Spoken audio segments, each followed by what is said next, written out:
bakiyabeza mwaryohewe cyane twaryohewe pe.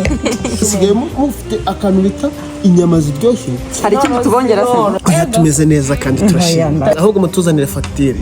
nta kibazo nta kintu mufata Aya nta kindi twameze neza kandi murakoze cyane. Mwatse fagitire.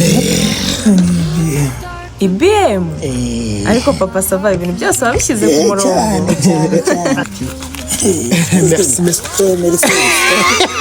Merci. Niza nkwereke. Kenza hangaha.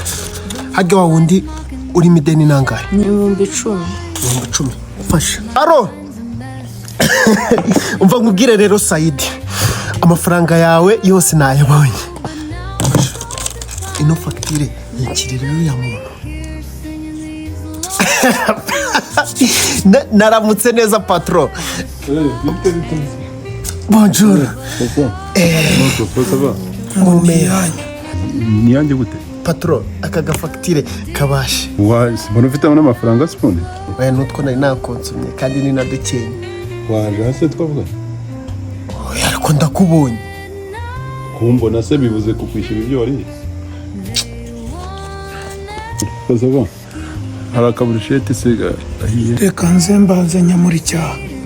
Kose nukubona ikigabo cy'umudigi ukagira ngo ni ikibosi. Ndakuvumye kavuna umuheto. Tubize udufaranga twishyura. Hage nangahe? 20 si yari hose. Aro. Mva se mwana. Twadufaranga nyine tunciye mu myanya y'intoki.